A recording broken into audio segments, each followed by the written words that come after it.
long way, shit a long way. Long way, hit a long way. Long way, long way, long way, long way, long way, long way, long way, long way, long way, long way, long way, long way, shit a long way, long way, long way, long way, long way, long way, long way, long way, shit a long way. Gotta get the shit a long way. Gotta get the shit a long way. Gotta get the shit a long way. Gotta know what she don't really understand, man. Gotta know what she don't really understand, man. Gotta get a meal, but she don't understand, man. She be trippin' every day, she be trippin' every way. But I gotta get this shit a long way. Tryna get money every single way. Tryna get money every single day, yeah. Get money every single way, every day. Every day we gotta get paid, yeah. Every day we gotta get paid, yeah. I'm feeling like we be the new slaves, yeah. No, we gotta finish rich, no, we gotta finish rich. Got a new bitch, she don't understand rich. She don't understand niggas gotta get rich. She don't understand sometimes we got hit lit. No, we ain't hit lit, tryna get the long way, yeah. Tryna get the shit the long way, yeah. Coach is tryna wrap up an entree, yeah. Told you the other day that did my phone strong. We gon' shoot the long way, we gon' get the long way, yeah.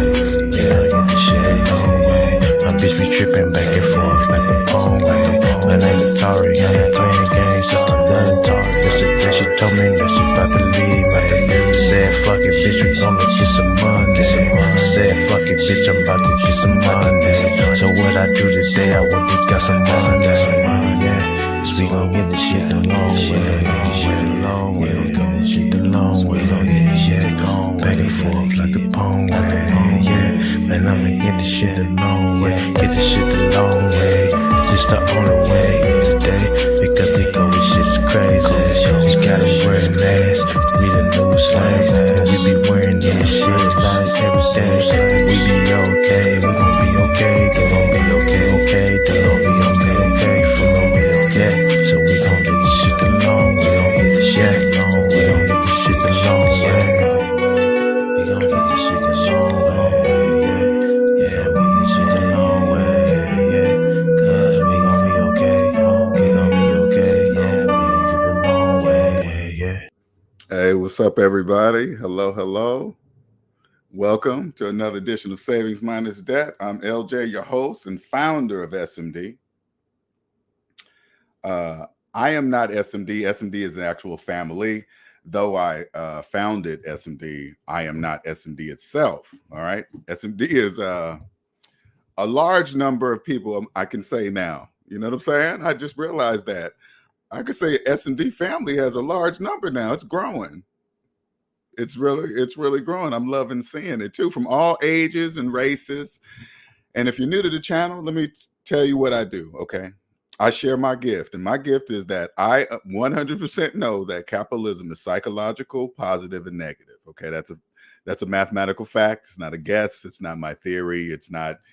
That is a fact. So with this knowledge, what I do is help people come from the negative side of the economy to the positive side of the economy, because I understand that none of this works without people.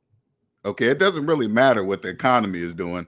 None of it works without people. People that are on the negative side, which are the majority, and people on the positive side, which are the minority, though both important. All right, both very important roles in it all, right? So what I do is help people to the positive side. Now, it doesn't even matter. Now, I don't want you guys thinking this is just isolated to the United States of America. Capitalism is all over the world, so it applies to all. Okay? They might do it a little different, and they might use different color paper over there, but it doesn't matter. It's still the same. Who's on the negative side, you might ask? Well, I've determined those people are called debt slaves. What's a debt slave? A person that believes they own something with no money of their own. Example. If you believe you're a homeowner with a mortgage, what you don't know is the word homeowner is positive and negative. You don't know that.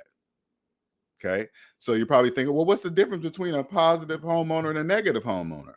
You open up your calculator, put in your mortgage payment minus your mortgage balance, and hit equal. You see that large negative number? That says you are a negative homeowner. That's what that says. Okay. Positive homeowners don't have any numbers to put in the calculator to calculate anything. That makes them a positive homeowner. Get it? Right? But if you're a person that's like, oh, that's bull crap, nobody would be able, nobody can afford a house paying cash and blah, blah, blah. That's a program you guys run. You guys all say that to each other. What you guys don't understand, there is no other way to buy a house. You have to buy a house in cash. There is no other way. A mortgage is called financing. That's called business. Mortgages are for people that cannot afford to buy a home. That's not a trick.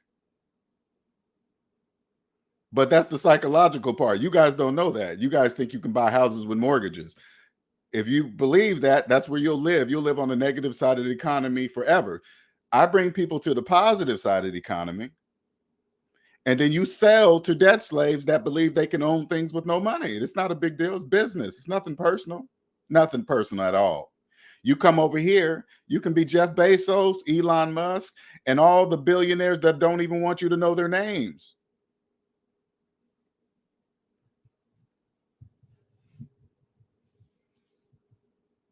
Come over here and be one of the best tax attorneys, accountants, whatever you want to be. Now, you're probably listening to me and saying, well, what are you talking about? You think you know finances? You ain't got no finance degree and this and that. I never claimed anything about finances. I've never claimed that. What SMD does, we help people apply mathematics to their finances.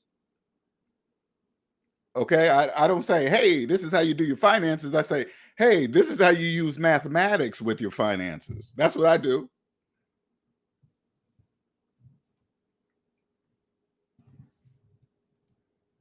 Then you cross over and get to zero. And then it's like a whole new world. You're like, wait a minute. They taught us this in grade school. Yeah. Positive numbers on the green on the right, negative numbers on the left in red. Yep, they taught us all this. And then when you get to zero, you realize that. I'm just passing some information for you guys. Once I got to zero, I said to myself, they taught me this in grade school. Yes, they did. Yes, they did.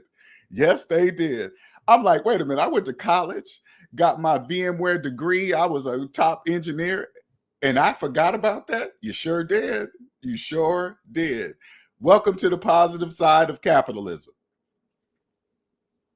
Then you cross over and you turn around and you see all the millions of people that believe they own homes with mortgages. And you look at yourself, you're like, they don't even know. No, they don't know. That's the psychological part. They don't know. They don't own shit. Not even themselves. They don't listen. Debt slaves don't even own themselves. Thinking they own houses and cars and stuff like that is absolutely banana. And the reason why it's banana is because that was me. I thought the same thing for years until I woke up at age 40. I woke up, I was like, wait a minute, something's wrong here, man. Something is not, I swear to you guys, that's how it happened to me. One day I was just like, wait, something is wrong. Something's not feeling right. Guess what it was? I was a debt slave. Anyway, so what I do is bring people to the positive side of capitalism, because it doesn't matter where in the world you are, this applies. Okay? It doesn't matter the different flavors of capitalism. It's all psychological.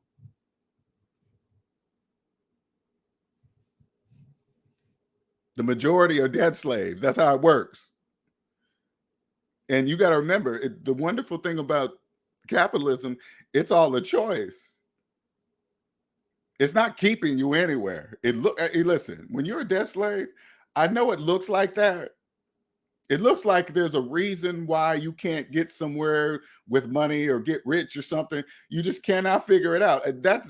All of that is supposed to be like that.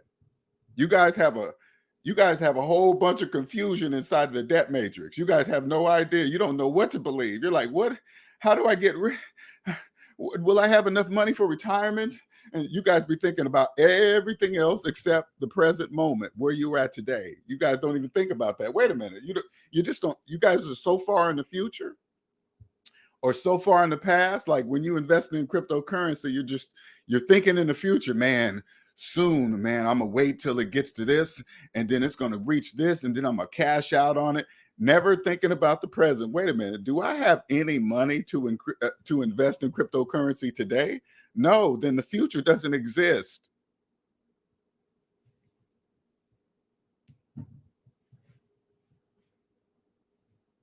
Like, let me give you an example of a person. Imagine I could just reach over and grab you and bring you to the positive. Imagine I'm on the positive side of the economy, right? And I'm reaching across to the debt side and just drag you over here for a second, because you can't stay here without owning yourself. You got to own yourself first to be over here. And then I turn you around and say, look. And then you say to yourself, wait a minute. You mean it only takes one day to buy a house and not 30 years? No, it doesn't take 30 years. Now it's 40. Now you guys think it's 40 years. It only takes one day to buy a house. You're going to be like, what the what? Now I show you that, right? Now imagine I push you back over to the debt matrix side. Now with that knowledge in your head, you can't take it out now. You can't take it out of your mind. You're like, it really only takes one day to buy a house. Yeah, it'll never stop now. And then you'll look around and see all the millions of people that don't know that. The people that you're seeing, they don't know that they're debt slaves, okay? And it doesn't matter what I'm saying on the mic right now. They can't hear me. Why? Because it's against the laws of mathematics for them to.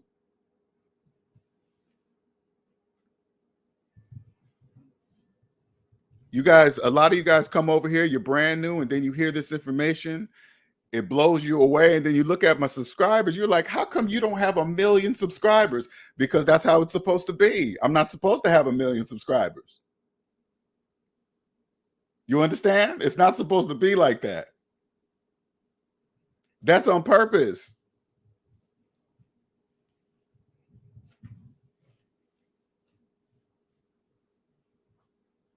That's on purpose. I highly doubt if I ever reach 1 million. I doubt it. But you guys don't understand this. SMD has 4,300 something odd subscribers.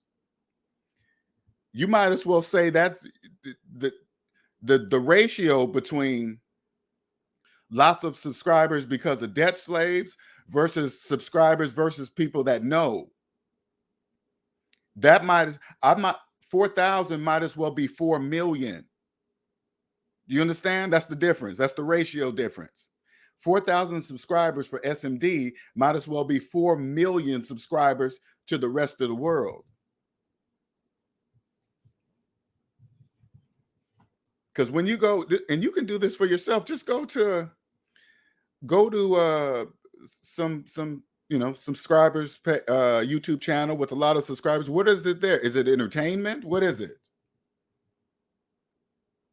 Are you learning something? Are you watching something that's going to progress yourself in your life somehow?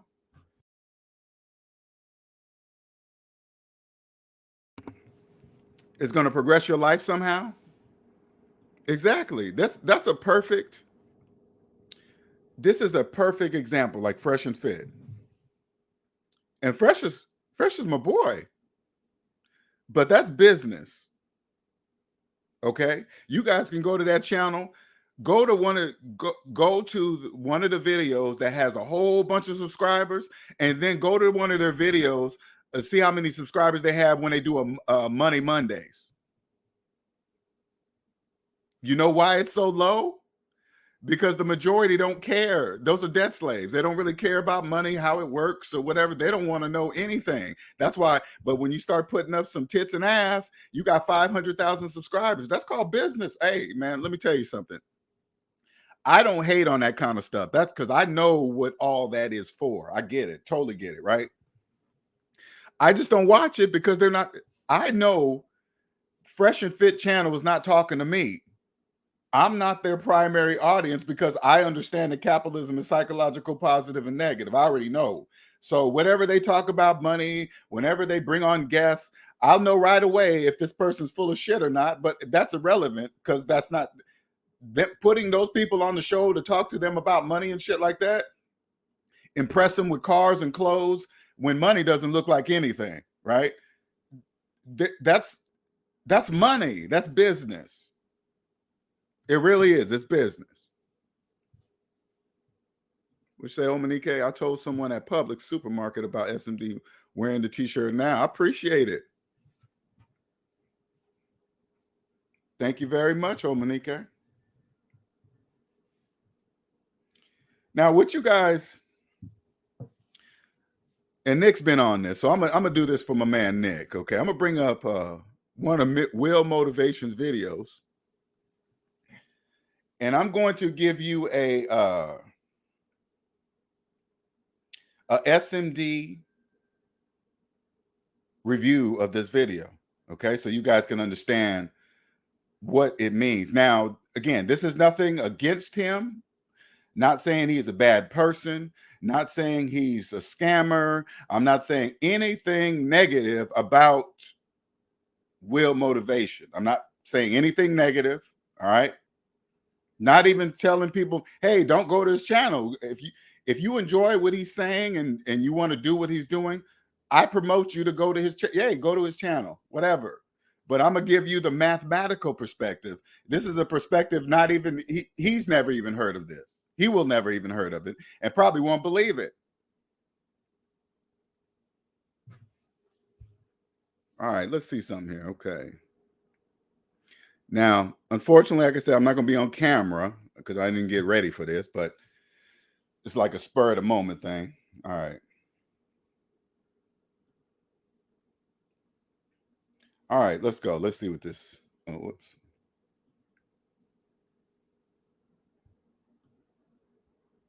And I am going to talk about the monthly payment on my Ferrari F8 Spider. Okay. Right away. He's going to talk about his monthly payment. This is where I leave. Okay. If I came across this channel, this is where I would leave because I don't want to hear how I don't need to hear how somebody financed a depreciating object with interest. For whatever reason, I don't need to hear any of that. So I just leave immediately. Right there, I know he's not talking to me because he's about to tell people how he financed a car that he didn't even need. A Ferrari's not a required. You don't need a Ferrari to get to work.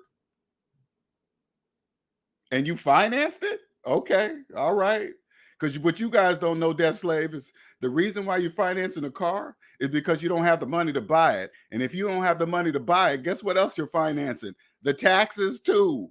You're not getting any kind of deal. I don't care what the dealerships tells you. When you finance taxes, you're not getting any kind of deal. Right here behind me.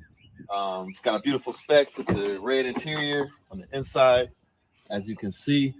If you want to see more videos about the spec on the car, I have lots of videos on the spec. But today, we are here. You guys got to understand something. It doesn't matter the interior of a car of a financed Ferrari. It doesn't matter. Listen, once you mention the word finance, the actual car becomes irrelevant. Do you understand? It doesn't matter. The driver is the money. Do you understand? The driver in the car, as soon as they mention a car payment, the person you see driving that car is the money in the car. The car can't give the bank the bank money without a human there. The human has to be there to pass the money to the bank. To talk about the infamous monthly payment, and this time it's a real monthly payment. I did a couple of monthly payments videos. Like actually the first video that. See how many times he keeps saying monthly payment? He's proud of it. He's proud to be. See, listen, he's not talking to me. You think I'm gonna make payments on a car? Are you crazy? And you're making a video about it. You know what that says? Debt slave. He is talking. Listen, the reason why that car is there, because the majority of you guys that even watch videos like this, you will never, ever, ever be able to get a Ferrari, ever. So the next best thing you're going to do is live through a person that got a Ferrari on payments. Blew up on my channel was a monthly payment video on my Lamborghini Gallardo like years ago. What'd he say? Was a monthly payment video on my Lamborghini Gallardo. Like, he's making several videos about car payments. That's called a debt slave. Do you understand? He's doing this out in the open. People with money, listen. Those of us with money would never in a million years do that. Ever. Hey, everybody, look, I'm making monthly payments on a depreciating object. Years ago. But actually more recently, I've been investing less in real estate. So I had a little bit more cash. I've been saving cash. So I was buying my cars with cash and I was still doing a monthly payment video for an example. If you have a monthly payment on your cars, you most definitely have a monthly payment on your properties. If there's a loan, listen, when you come from the S&D side, positive capitalism perspective, you cannot profit from mortgaged rental properties.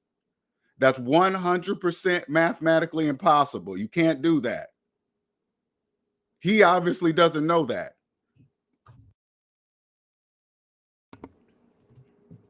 But actually, this time I have a real monthly payment on my Ferrari F8 Spider because I still owe a little balance on my F8 Tributo, which is for sale. You know what he just told you? Not only he has a car payment on that Ferrari, he has a car payment on another car. So you know what that else tells me? You see that car in the garage? That car probably has a payment. You see that house? I'm sure he has a mortgage.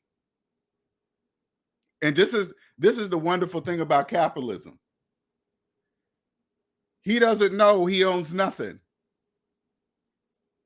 Even though the calculator, he could just pop open the calculator and put in his Ferrari monthly payment minus the Ferrari balance and hit equal. The calculator will clearly show him a very large negative number saying, hey, Will, guess what? You own nothing. They own you. You see that large negative number? That means the bank owns you. That's how that works. So I had to finance this. So let's talk about the monthly payment, jump right into it. If you're wondering how much it costs to buy a brand new, this is a 2023 Ferrari F8 Spider. The year and make model of the car is irrelevant once it's financed, okay? When he's naming all this stuff, telling you the year, what kind it is, that's for you, debt slaves. A lot of you are probably dreaming just like, oh my God, what kind of job could I get to afford the monthly payment of a Ferrari, F1 Spider, FJX, whatever Ferrari makes up. The cost of this car, brand new, I just bought it 2 days ago. The cost was $422,000, and I put down payment. My down payment was $60,000, so that left a balance of roughly what, $360,000. All right, so the monthly payment, I'm looking at it right here, is the Ferrari Financial Services. I'll show you guys in a second. But the monthly, and he's smiling. That is bananas, and he's smiling about that. Just he's about to tell the whole world the bank owns him. The bank. This is how the bank owns debt slaves. Okay, direct slavery is illegal. That got abolished back in the 1800s. So now they, instead of owning you directly, they put an object between you and the bank. So now they own will motivation through the car. The payment is the monthly payment is $5,002.46 every month with Ferrari Financial Services Incorporated. Congratulations, Ferrari Financial Services. Congratulations. operated.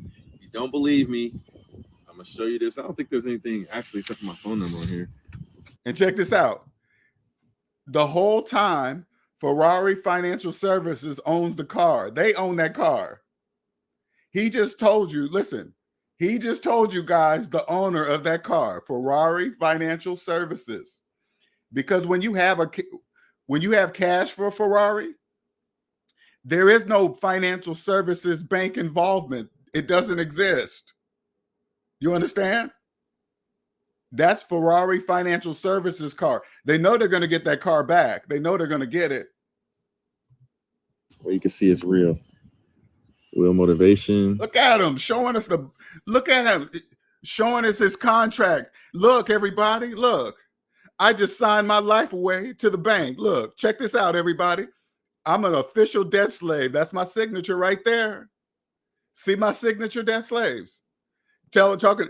I'm owned. I just sold myself for a Ferrari. Look, everybody. 5,000 monthly payment amount, 5,246 right there. Ferrari Financial.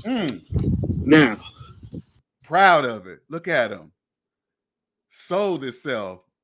Just a debt slave and proud to be a debt slave. Now what? Show us. What are you going to tell us about debt slave?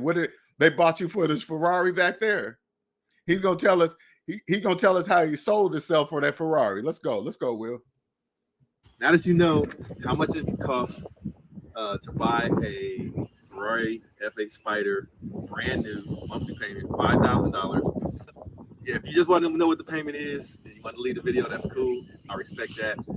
Thank you for watching. Now, if you want to know the important stuff about what makes up that payment and how I got it to $5,000 a month. Look at him. He's about to tell us how he sold himself. This is how I did it. I don't want to know how you sold yourself. Who cares? Other debt slaves. You guys want to be just like him. Look at that car. Look at that bait. You're no different than when you put a worm on a hook and throw it out to catch some bass. That's you. That Ferrari is the hook. And Will's going to help you get there. Well, you got to listen in. You guys don't understand this. All you got to do is say, hey, Will, can we look at your personal credit report? All three of them. Yeah, from all three of you. Can we see it? I guarantee you it's a motherfucking nightmare. Guarantee. The important thing is I put money down. I put $60,000 down and I financed an amount of around $362,000. The other thing is the finance rate.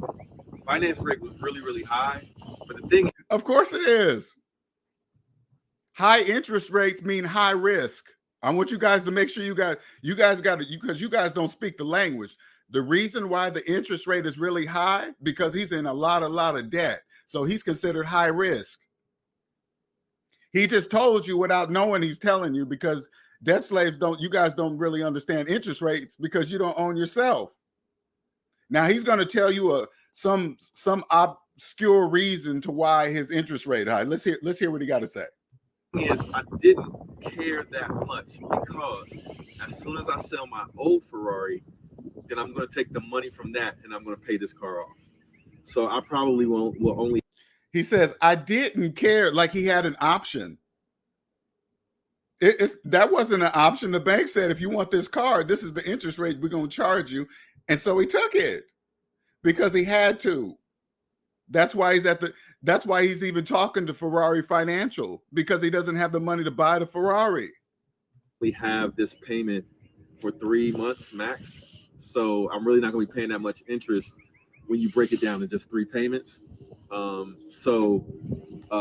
how many months do I have to pay that? Let's see. It's actually like a balloon setup. So it's not a straight like finance arrangement, but I think the number of months was all right. Okay. I made a mistake. Hit the rewind button. My monthly payment is actually a little bit lower. My monthly payment is $4,000, $4,000. He's saying it like it makes a difference. Oh, wait a minute. It's actually less. It's actually $4,000 a month. That's for you, debt slaves. $460.05 every month. And it's a 60-month term. And then after that 60 months, I have to pay the balance. It's called like a balloon or something like that. So you basically, It's called a balloon or something like that. What do you mean something like that? What are you talking about, Will? You don't know? That's what it means. He said when he says it like that, that means you don't know. You're just guessing or something. Ferrari Financial knows. I promise you that. That high interest rate tells me Ferrari Financial knows exactly what they're doing to him.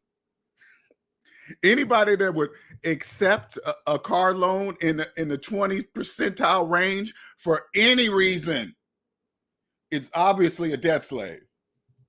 finance part of the car, and then after that term, you sell the car or you buy the car. Now, if you're wondering, how does one afford a car like this? Because that's a ridiculous payment. And for me, like, to be able to justify the payment, I like to make these YouTube videos to try to use. You hear what he said? How does a person afford the payment? That makes absolutely no sense. What do you mean afford the payment? Afford the payment? I thought we were talking about the car. He says, how does one afford a payment like this? Wait a minute. Which one are you talking about? The car or the actual payment of the... Use it as an opportunity to educate people, to share with people, like my experiences. And so hopefully one day, if you're in a position to buy a car like this, you can learn from my mistakes and you can learn from whatever I've learned over the years. And one of the best things I've learned when you go to buy a car, when you go to finance a car, is put as much money as you can down, but don't put all of your money down. Like, don't give them all of your money. Listen, okay, this is for you, debt slaves. If you're coming to the car lot to finance a car, they already know you have no money. Okay, listen, I'm gonna say that one more time. The reason why you're financing a car is because you don't have the money for the car. They already, as soon as you say, I'm gonna finance this car, they already know you don't have the money. Only debt slaves finance depreciating objects with interest. Only debt slaves do that. When you walk onto a car lot and you see the price of a car, like you see, hey, this car is on sale for X amount. That's the price for cash buyers. Not for people who finance them. That's not your price. The price you got the car for is in the very back of your paperwork. That's the price that you got it for. That's the value. So if you ever want to know the blue book value of your car, you call the bank and ask for your car loan balance. That's the blue book value of the car for you. Like, just so you can have a low payment, always have a rainy day fund. Like, always keep some money left over to take care of your other expenses or take care of an emergency. But then you put some money down to get your payment low. And I recommend stretching the term out as long as possible. Oh, God. So that you have a little bit of extra money every month to decide. Oh, that is so horrible. That is horrible. Oh, that is so horrible, man. God damn. That is horrible. Stretch your payments out as far as you can, really? Wow. Okay. All right. If you want to put it towards the car, if you want to save it, or you want to invest it in something else. Oh, so me personally, God. I will Damn. finance cars sometimes. Like when I financed my first Lamborghini, I could have paid it in cash, but I financed it because I wanted to use my money to invest in real estate. Holy moly. Do you guys listen, debt slaves? Do you guys know you guys always say that? This is what you're saying. This is okay. I'm gonna bring you to the positive side. Okay, so you can hear if you're one of the people that say that instead of paying cash for my car, I'd rather invest my money into this. Let me bring you to the positive side. The reason why you didn't buy it, because you're saying, okay, no, let me put it this way. Instead of paying for like the value of the car is what they're selling it for, plus the car lot's making a profit. So you know it's already, if they're selling it to you, it's already over what it's valued at, right? But what you guys are saying is that instead of paying for the value of this car of what it is today, which it'll never be higher ever, I'm going to instead pay more for the car over a course of 6 or 7 years, while at the same time taking my money to invest it. See, the shit don't even make any sense. at all. Nothing. You guys all say that, and you don't know you say that. And make more money with my money than the interest rate that I was paying at the time. And at that time, interest rates were really low. I think I was only paying like 4%, something like that. But the interest rates now are really high. So when the interest rates are really high, you want to minimize the loans that you have. So I'm going to pay this car off. As soon as I sell that Ferrari that I'm selling in the garage, I'm going to pay this car off so that I'm not paying a super high interest rate. Because yes, the interest rate is really high. I'm just a regular guy that actually invested in myself and my knowledge. I learned a high-paying skill. I learned how to develop software. I created a software company. I built an online social network. Let me tell you something. He is in debt. Okay. Now, this doesn't. Now, remember, I'm not knocking anything he does. If he's making bread off of this, I congratulate him. If this is bringing him income to somehow to do something, hell, I don't know. He probably financed the Ferrari, but it's, well, no, he told us it's in his name. If it was under a business name, that's different. But he's a debt slave. Believe that. He's a debt slave. But he's bringing in, if people want to dream, like the majority of his followers are debt slaves who are dreamers of financing a car like that. Because they think if they get it, it's gonna mean something. People are gonna see them in it, and they're gonna think they're rich or something. Who knows what they think? What's gonna happen when they finance a Ferrari? And now that's my main business. So I have a software company and an online social network, and I do events and different things with that network. And then I invested in real estate about 10 years ago. So once those real estate investments started doing good, then I was able to invest or buy supercars. I'm not even gonna say investment, because a lot of people know that cars are not. See how he said buy supercars? He just told you he's financing them. Now he's talking about buy. You didn't buy anything. Buy means cash. Okay? I want you guys to hear the terms being mixed up, but you guys don't know that. Will doesn't know that. The people that follow him don't know that. They mix up the word buy and finance all the time. Hey, I just bought this house. You got a mortgage? Yeah, you didn't buy nothing. Always investments, but that's how I was able to do it. Investing in real estate, investing in myself, learning a high-paying skill, starting a business, and then saving my money, and then using that money to invest wisely. And now we're to the point where we can pick up a successful business, and he's still financing cars.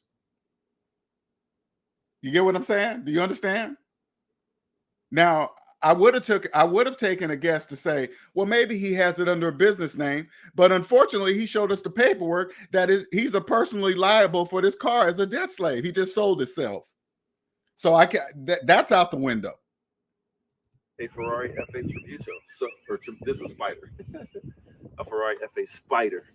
So my camera woman is kind of cold, so we'll probably have to end this video now. But if you guys have any questions, I would say feel free to subscribe to my channel, because what I do in this channel is I'm here to help people.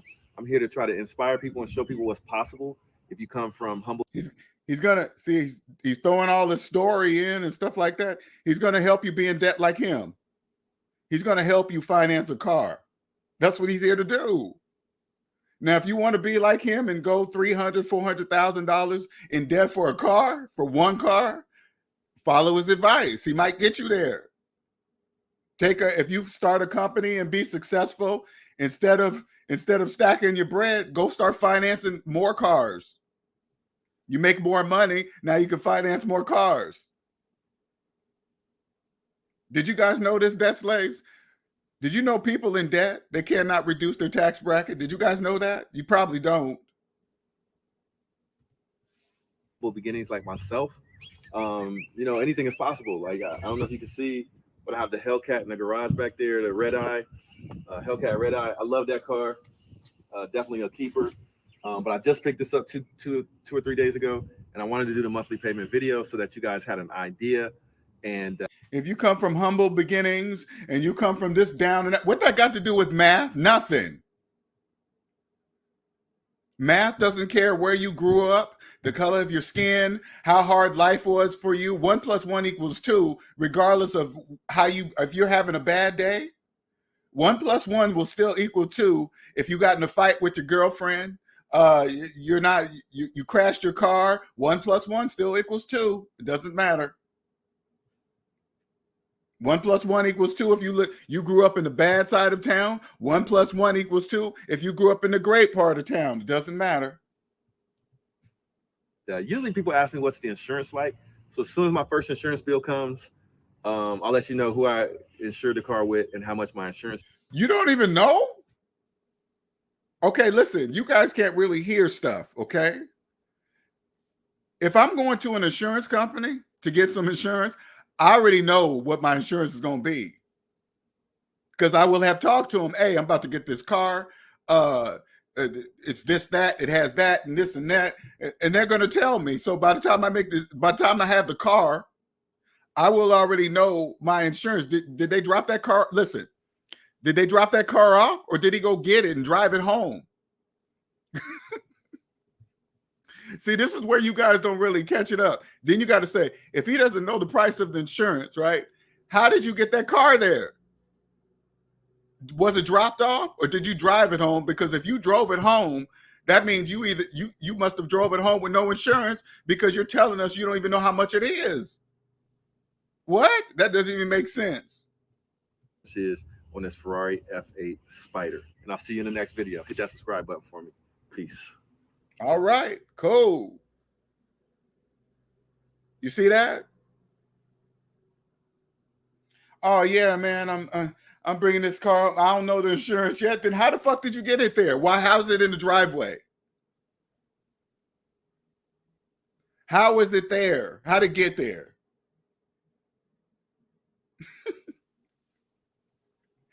That's how I know channels like that are not for me. As soon as like, hey man, check out my new car. Let me let you know the monthly payment. Click. I'm out of here. That's what you debt slaves do. You guys get greater paying jobs, you get raises, and guess what you guys do? Upgrade your life to a bigger payment. But what you guys don't know, it's like you guys are doing like positive, negative at the same time with your money when you do that.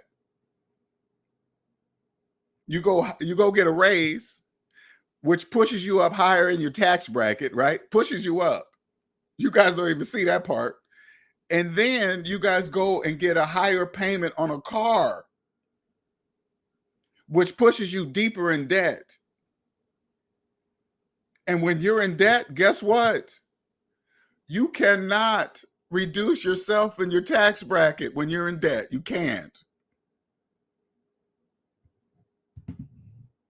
You can't even do it. Trapped. Hey, if I do this payment over here and I do that payment over here, this one has less interest rates in it. No, none of that matters. No. None of that matters. You think, oh man, I can earn more money over here. Not when you're in debt, you can't. Oh, I will get this and I'll write taxes off of it. Did you buy it? No. Is it has a loan? Yeah, you ain't doing nothing. Now, don't get me wrong. I know it looks like that on paper. I totally understand. Oh man, that's a bull crap lie, man. I took my house, man, and it knocked so much taxes off the interest. What? Okay, whatever. If you hear somebody say that, you turn to them and say, I can show you what I'm talking about on the calculator, but I don't know if you're going to believe me or not.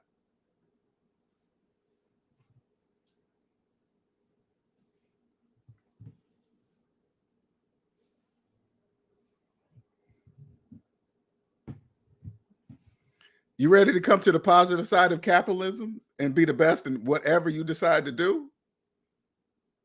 Now, you guys always hear me talk about debt slaves on the personal side of things. Did you guys know debt slaves are on the business side too? It doesn't even matter if they own their own business. Did you know that?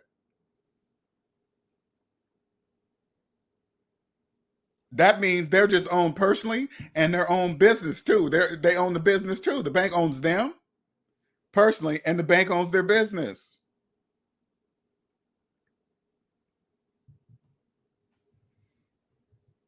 Owns them. Can you imagine like a debt slave take out a second mortgage on one house? They'll take out, listen, Not only do they not know they can't buy a house with a mortgage, they definitely don't know when they take out two of them on the same house. You hear me? It's bananas. Then they take that money and go get a third mortgage on a rental property and think they're cash flowing, but they got three mortgages, owning absolutely nothing. And then do you guys know how many cash flow videos there are on YouTube talking about their cash flowing from a mortgage rental property? Are you guys bananas? That's bananas.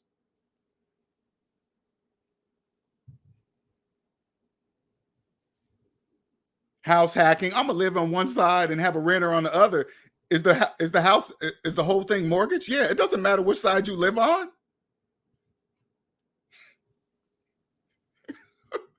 It doesn't matter which side of a mortgage rental property that you live on. It's mortgage. It's the bank. The bank owns both sides.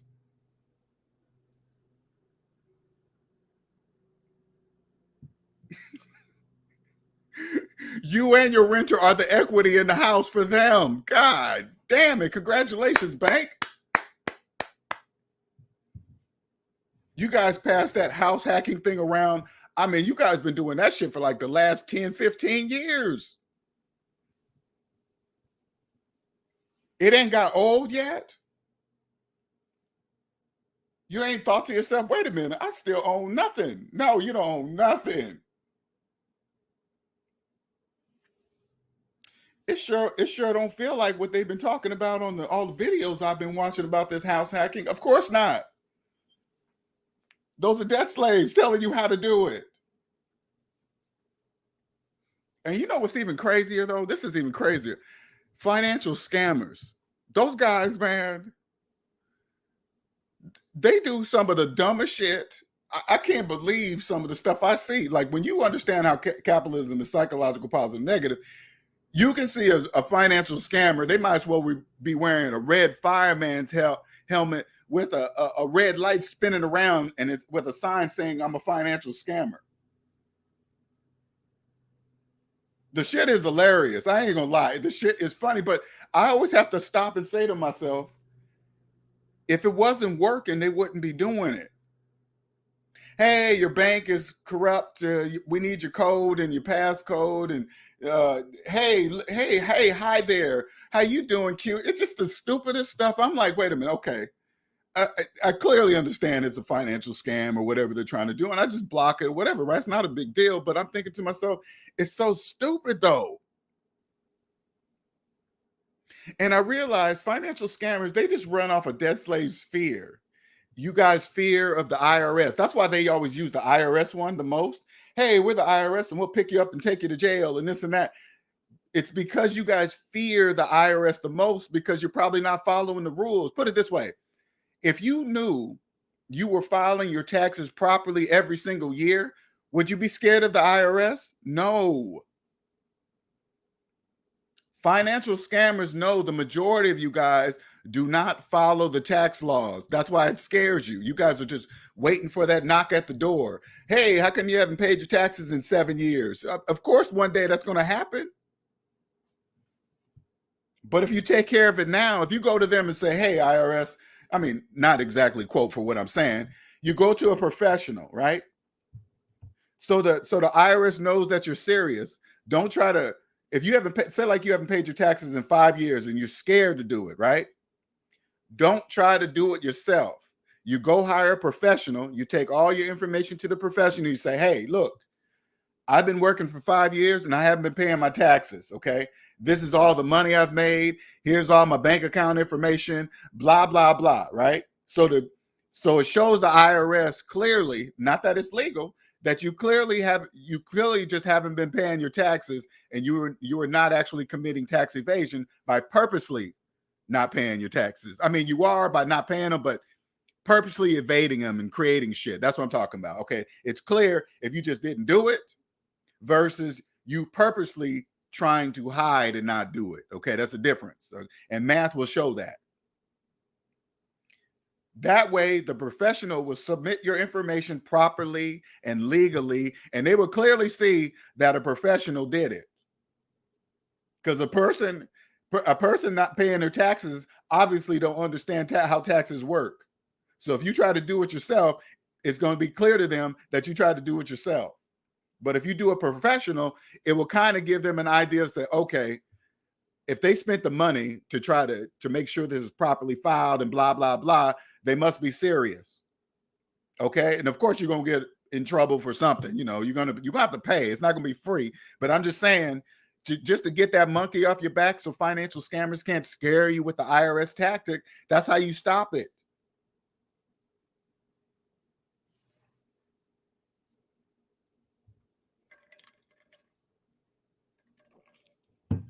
Correct. But financial scammers are debt slaves. But you guys got to also remember this. All of that stuff in there, illegal, legal, it's a bunch of stuff that is supposed to be there. That's on purpose. To get here, to get to zero takes a lot of work and sacrifice. You got to earn to be on the positive side of capitalism. You have to earn it to be here.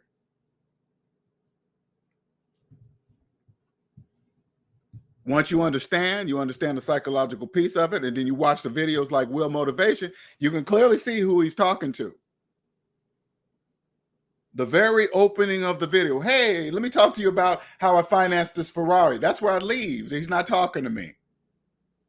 But if you are one of the people that stay and say, man, I want to know how he financed that Ferrari, you are the person he's talking to. You're probably somebody with a good income, a very, very nice car, probably a high-end Audi or, some high-end car, but you want a better one because you really want to show people you make money. So now you're going to figure out how you can finance a Ferrari and make payments on Ferraris.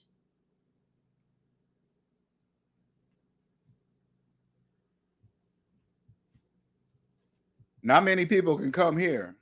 Okay, I'm gonna just tell you that right now. Not many people. Now, and I'm not bragging. Okay, I'm just trying to tell you something. Okay, if you've ever watched Star Trek and how they used to beam themselves to other planets, this is what I can do for you. If you want to be beamed light years ahead of millions of people, just come directly to me. Stop being scared. Don't worry about what I'm going to say about your credit report. Think you're a bad person or a dumb person for doing this and that. Take all that out of your mind. That's all part of the debt matrix, okay? That's to keep you confused. That's how it works, okay? I can beam you light years ahead of millions of people, especially the younger you are, because say like this, you're in your 20s. And this is, I think the younger people in their 20s can relate more because they're closer to grade school than people that are older than them, okay? So the younger people will hear me, you guys can hear me using just basic arithmetic. You're probably thinking to yourself, that's weird. That's the same arithmetic that I learned with Miss Johnson's class back when I was in the 6th grade. Exactly, that's what it is. They taught us about positive and negative numbers back. Yeah, Miss Johnson told it. That's what it is. That's all it is. You just take that knowledge that you learned in grade school and you apply it to your finances. So if it's time for you, say like it's time for you to finance a car, okay? With that graph in your hand. Imagine you got the graph in your hand, 0 in the middle, positive numbers on the right, negative numbers on the left. You go up to the car and says, hey, this car is $20,000. You go check your bank account and you have $5,000. You look on your graph and it says, nope, I'm negative $15,000.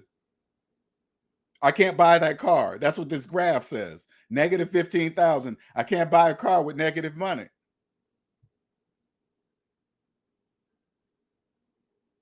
But if you don't know, you do it anyway. So when you finance the car, it's $20,000. That's negative. So you look at the graph and look how far you are in the red. When you're that deep, that means you no longer own yourself. The bank just purchased you for $20,000 through a car. That's how that works.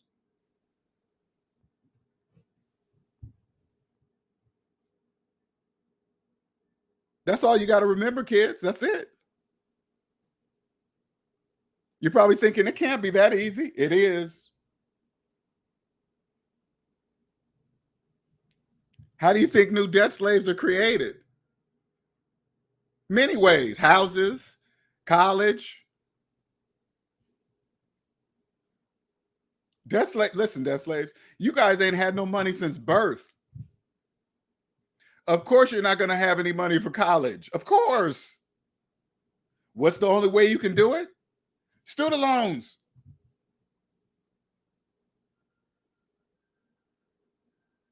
That's how debt slaves are purchased. When they say, hey, listen, and it's not anything negative. They say, hey, if you borrow this student loan money, you have to pay it back, or else you're going to be paying it for the rest of your life. That's what the contract says. You can't bankrupt it. You can't do anything. So that pretty much means we own you until you pay back this money.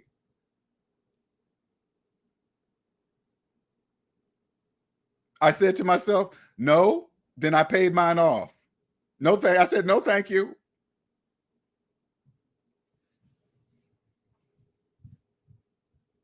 You know what you guys say, debt slaves? You guys, oh man, if I did that, I'll never be able to buy a house. That's true. It doesn't matter how you feel about that. If you have student loan debt, you will never own a house, ever.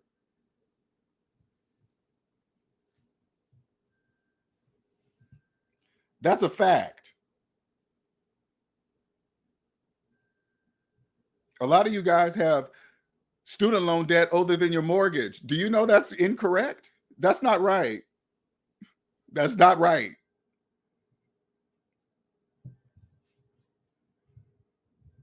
I want the young people in the 20s and even teenagers, I want them to say, whoa, wait a minute, mom, dad? How long we been living here? 20 years? Yeah. Do we still have a mortgage? Yes. Mom, dad? Yeah. Do you guys still have your student loan debt? Yeah.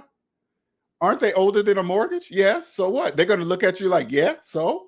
This is what I want, especially you young kids. I want you to do this and say, hey, do we have a mortgage, mom, dad? They're going to say yes. And then you ask them, do they have student loans? They're going to say yes. And then you say, are your student loans older than our mortgage? They're going to say yes.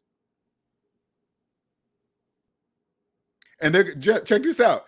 They're going to say, yeah, not only are they going to say yes, they're going to say yes to you like it's normal. Yeah, so?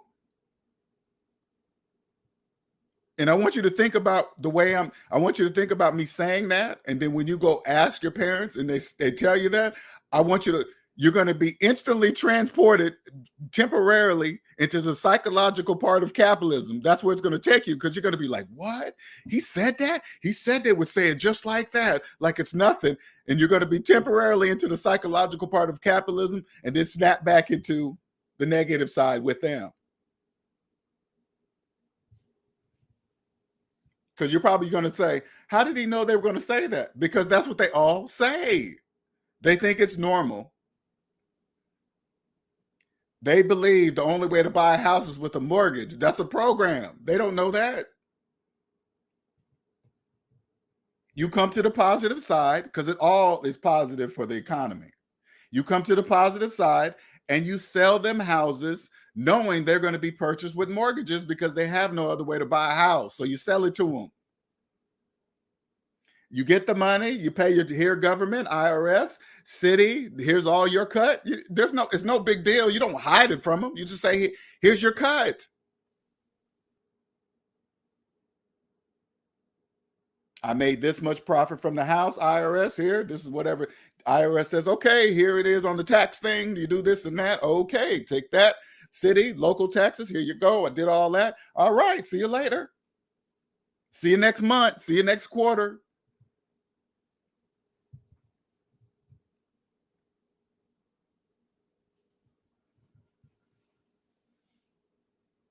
You young kids that are just tricked by social media, let me tell you something. If you want to be a multimillionaire, come see me.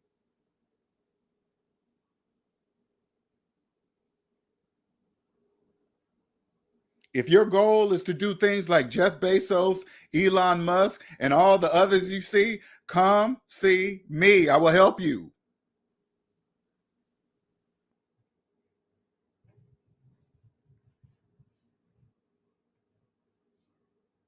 I will help you make as much money as you wish.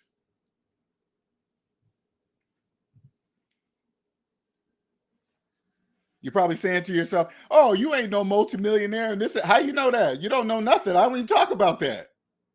You don't know nothing. And that's how it will always stay. Because it has nothing to do with what I'm talking about. I'm trying to keep you focused on math.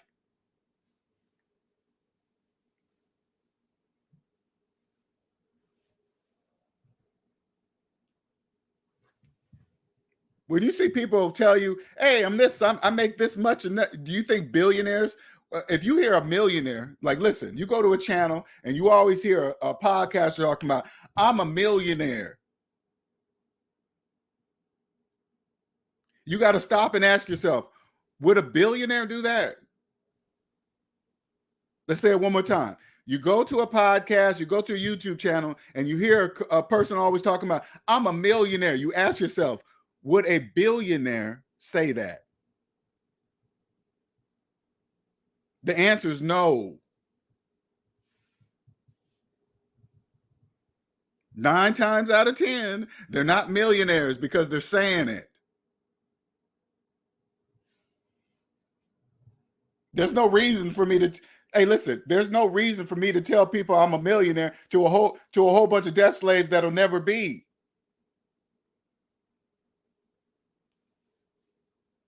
If you hear me say debt slave and you know you have a mortgage and you still don't agree, that means you're just going to be a debt slave until you're dead. It's not a big deal. You are part of the economy. You are the housing market.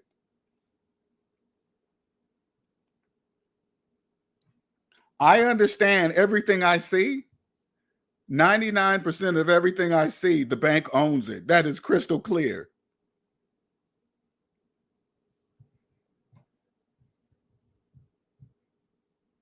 If you and all your friends are making car payments on Hellcats, that's why you guys are all friends, because you guys are all making payments on Hellcats. Burning out tires. Listen, if the car is financed, that means your tires are financed. So you guys are burning out on financed tires. Are you crazy?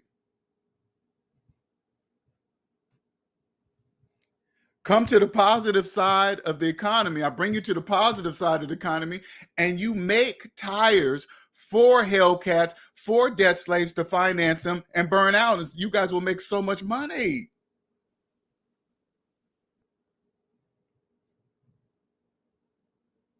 You come to this side, make tires for Hellcats. Debt slaves will come in and finance them at whatever price you choose to make those tires the price of.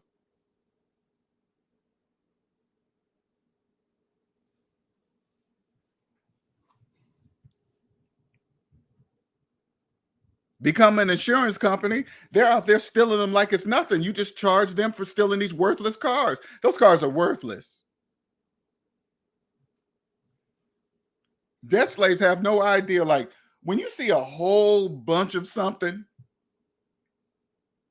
just everywhere, just completely everywhere, that means the value of the thing is not as much as you think it is. And on top of that, they're being stolen and whatever, right? It's just, insurance companies are making a killing.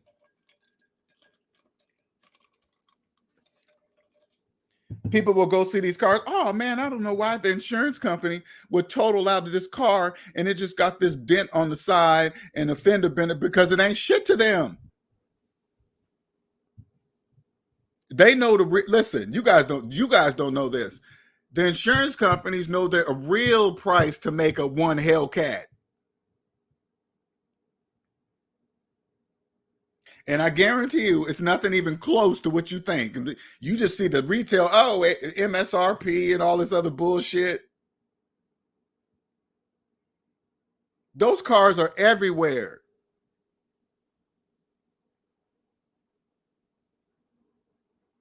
Those car manufacturers, Dodge is making a killing.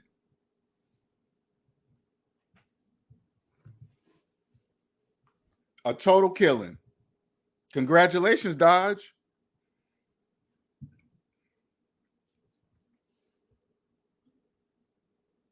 Is that you? You tired of being like that, man? You tired of being a debt slave? Huh? You tired of being a debt slave? You tired of companies and banks taking advantage of you? Scammers, financial scammers, credit fixers, all those people, they all have a purpose. Because I don't want you to think people that all fix credit are scammers. That's not true. There's people out there that literally want to help you fix your credit, but they're overran by the scammers. The scammers are just, there's too many of them in there. There's too many scammers in there. You don't know who to pick.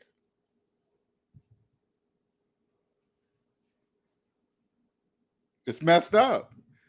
But you get out of there, you won't have to worry about any of that. You can see financial scammers a mile away, phony credit fixers. Hey, get your LLC and get a business loan and get $50,000 instantly. None of that is true, debt slaves. They already know. Listen, okay, so you can understand what you guys can't see.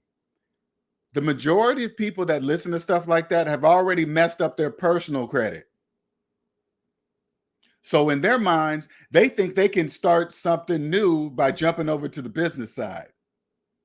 The first thing the bank is going to do is going to run your personal credit so they can see how you've been treating the business of yourself first.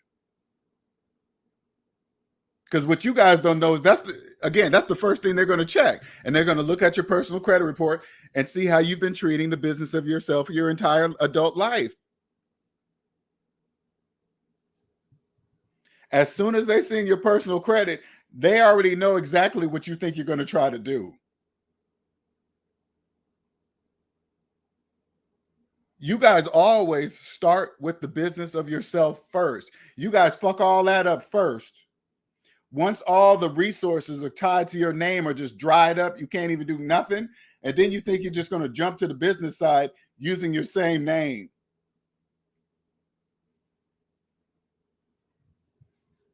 It counts on what financial institution gets that. A big bank is not going to take you, so they're going to kick you down to the financial loan sharks, legal loan sharks, by the way. They're going to really know what you're trying to do, and then they're going to take full advantage of you, financially speaking.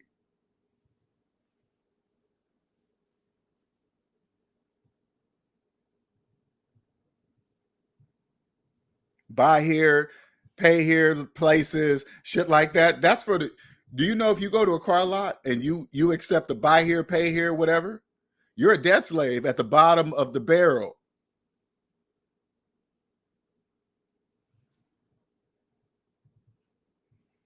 That says, I want to buy here, pay here because nobody else will accept me. That's what that says. They know that.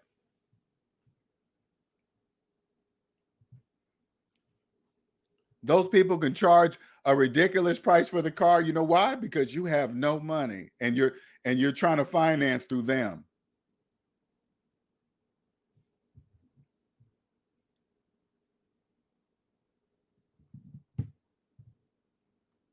Now, if that's you, you need to accept that that's you so you can stop that from being you. You don't have to be on the negative side of capitalism. You don't. That's a choice.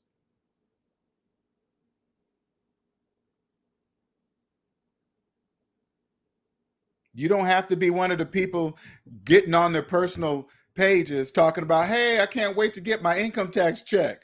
Do you know that's debt slaves? Only debt slaves talk like that.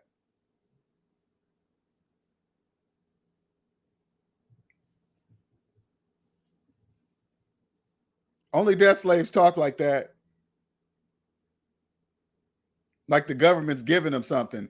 Become one of the businesses that say, hey, income tax sale. You want to be the business that does that. Look, hey, come here. We'll cash your check here and you can buy this and that and that. You become one of those businesses. That's the people on the positive side. Take advantage of all the holidays. 4th of July sale, that sale, Memorial Day sale, blah, blah, blah, sale. That's his business. That's nothing personal.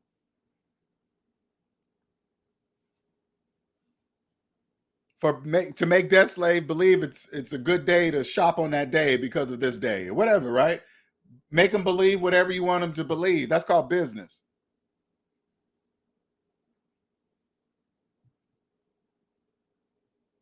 No, like Valentine's Day comes, you jack up all your prices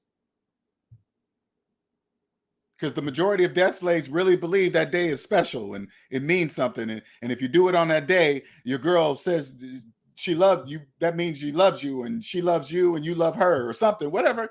Let them believe whatever they want to believe. You just create a business surrounding that from the positive side.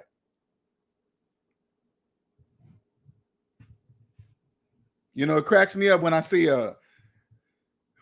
like Mexicans, right? They'll be on the, like Valentine's Day, they'll be on the corner selling flowers or whatever, right? And you know, just people you could just tell, right? Not knowing that the majority of those people, they're coming over here, they ain't doing no credit shit. They're not doing no credit. They're paying for things in cash.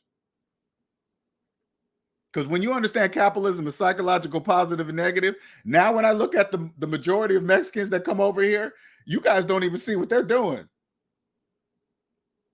When you see them create a whole Spanish in a little strip mall, every single one of them, they paid for that in cash, debt slaves. They own that strip mall area. They own that. The majority of debt slaves, you guys are renting or you're financing something. They're paying in cash. You know what that means? They are financially ahead of you because they don't have no rent, mortgage, all that stuff. All their stuff is in cash. I guarantee you the house is in cash. They could have, listen, they could be living in a trailer, but it's owned in cash. You guys don't really understand the significance of that. The trailer doesn't matter. So they own where they live. Listen, they own where they live and they own their business. Do you know they're way ahead of you?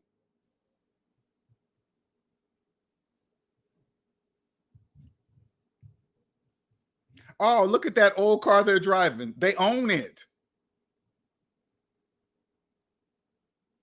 Look at that old beater or whatever. They own it.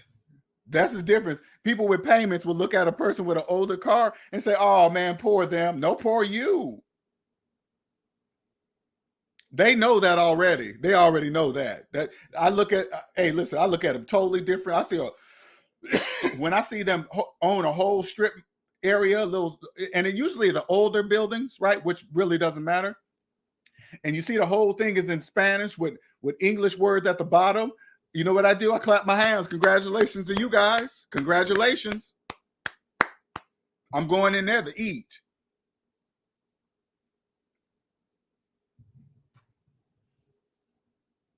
Because when you use your own money, let me tell you something. When you use your own money, you treat your business very differently. It's very different. You treat your business very differently. You treat your customers differently. You treat everything different. Because you had to work hard to create what you have. You ain't gonna ruin it with bad customer service. Hold on.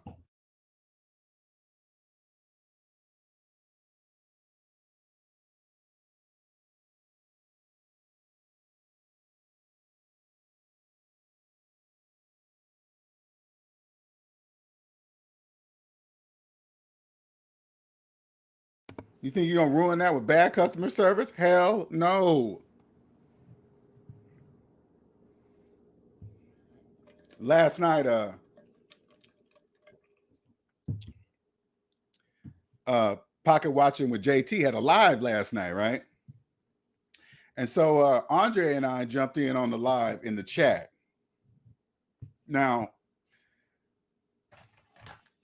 don't get me wrong. I like some of the stuff, the shorts that JT does. I don't follow him, but I follow him. I guess I could say that. What I've been trying to determine if he understands that capitalism is psychological and positive and negative. And Andre pointed out the fact that if he did, we would understand immediately. Okay, it's not if I have to guess, like, oh, I wonder if they understand. That means they don't know. All right. So we're in the chat.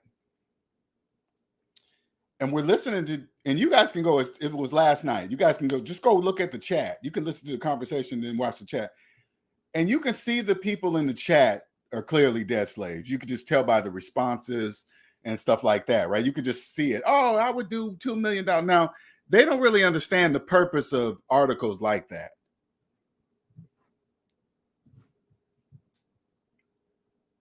Articles like that, or the shock value, not articles, but videos like that, because he was making a video. It was commenting on a particular video about $2 million in cash or $4,000 a week, or the last one was or 850 credit score, right? And the majority of the people in the video talking about, oh, that's easy, I'm gonna do an 850 credit score or whatever, right? That's all part of the gimmick to get you to watch it, okay? They use $2 million because they know the majority of you guys, the majority of the people in there that are making comments on it will never, ever see that amount of money in their life, ever. The majority of them will never see an 850 credit score. So they use things, listen, the whole thing is that they use things that they know the people that are paying attention to it wish they had, because it makes them dream. Oh, what would I do with $2 million? Oh, what would I do with $4,000 a week? What would I do with an 850 credit score? All three things that the majority of people that are watching it will never have. Will never happen to them ever, unless they did it themselves. They're up there calling the people, hey, oh, they're stupid for going for the 850 credit score. That's dumb. Well, that's the purpose of why they did that, for shock value. So you can think, oh, they just working for the company. They probably are.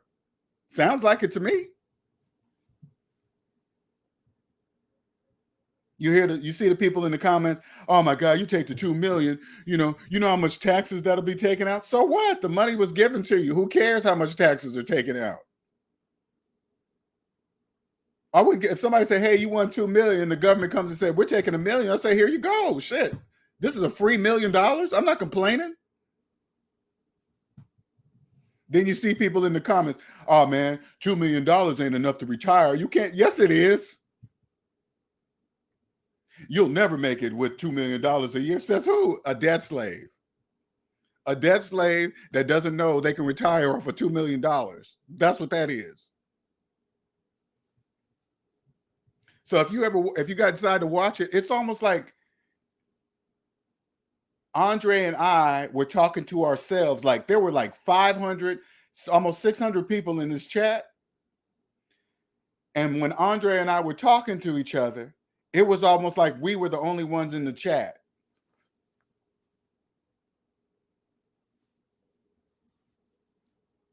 And this is what I mean by the psychological part. When you understand the psychological part in capitalism, that's exactly what it feels like.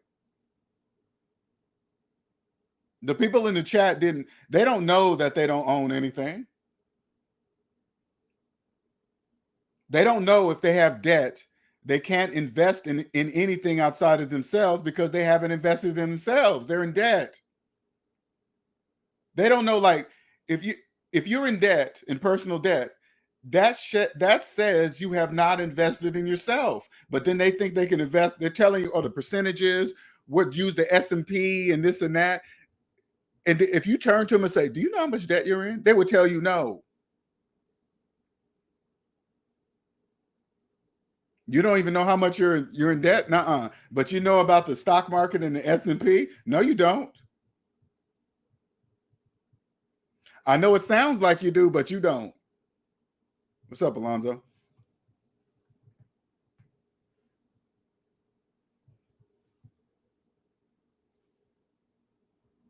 It's just amazing to watch. Amazing to listen to. I know when I listen to JT, he's definitely a guy here to help, okay? Nothing negative about him at all. But I know he doesn't know that capitalism is psychological positive, and that's a fact. I could just tell by the way he talks. Is he a good CFP or whatever that is, certified financial planner? I'm sure he is. It's like, let me give an example. If I could if I could talk to a person like him, I could help him become a millionaire like he already wants to be. I can help it. I could help him become the best certified financial planner in the United States of America if I could get him to listen to me.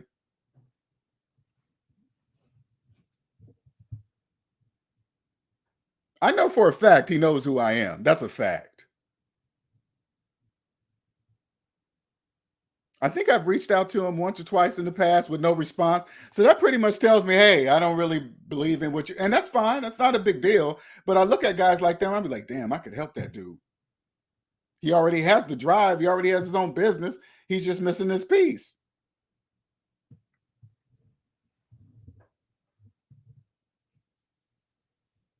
You know, because I think about when people are in that world of gossip and, you know, just the phone calls, it's basically like the phone calls. They just want to tell you a story about, it's never about them. It's about their friend did something, or I have a cousin that did this. You ever notice that when the callers come up, it's never really about them when it sounds like it's a dumb financial decision, it's their cousin or somebody. I couldn't deal with that every day. I don't really have the time for that. You know, everybody knows what to do. Hey, you just do this and get this interest rate and that and whatever. All of that, even this is what you guys got to understand. When you understand the whole thing of it, even what JT does is important for the economy. That's even important. Because it's a good thing that he's doing. It's not really, you know, nothing's bad, but I believe he has a mortgage, and he has talked about, put it this way, I believe he has a mortgage. I don't know for a fact, but I believe he does. But at the same time, he's talking about investing. What that tells me is that he doesn't know that capitalism is psychological positive and negative, because if you knew that, you would also know you cannot invest into anything while having a mortgage. You would know that.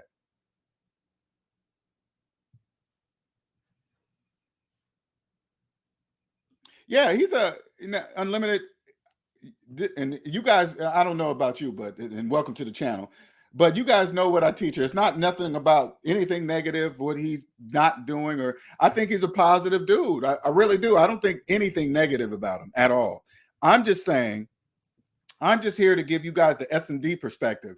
If I hear a person tell me that they have a mortgage, especially in a position like his, a certified financial planner, right? If he says he has a mortgage, and then at the same time he tells me about he's investing in something, some investments, that tells me he doesn't know, because you can't do that. You can't invest while having a mortgage. You can't. Now, it could be twofold, because that would be bad for business if you tell people that. You can't really tell, hey, you know, you're trying to help people, and then you say, hey, you know, you can't invest while having a mortgage. You know, because that'd be bad for business. I'm just talking about for him personally. He don't have to do the same thing. You know, I don't know. That's what I'm just saying. That's how I know. I'm looking forward to reaching zero. I can't wait till you get there, because when you get there, your life is going to change forever. Like, let's go back to this one. Okay, let's go to earn your leisure. Okay, now I'm gonna give you the positive side, the SMD perspective. Okay, when I see shows like Earn Your Leisure and I see their guests, the majority of their guests they're talking, those are debt slaves. They're not making any mathematical sense. They're not making none of the money that they're talking about. I can just hear by the way they're listening, because nothing they're saying is making any mathematical sense at all. Now, if the Earn Your Leisure show either doesn't know that, or those guests are paying to be on that show and they don't really care because they're paying to be there. Either way, Earn Your Leisure show tells me they are catering to debt slaves, because they don't care who their guests are. They don't care what their guests are telling their audience. Like, I would never, ever in a million years take one of their guests and put them on this show and talk to you guys about how to earn some money through a business LLC or cash credit, something. That would never happen here. They couldn't listen. They couldn't pay me enough to do that. They couldn't come up to me and say, hey, LJ, let me give you $1 million so I can talk about this on your show. I would say, no, I don't want that. And the reason why I can do that, because I'm not in debt.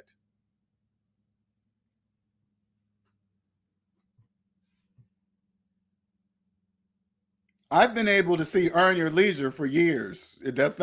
They were not tricking me. I would never take financial advice from a show that allowed guests to come on there and tell people wrong financial advice.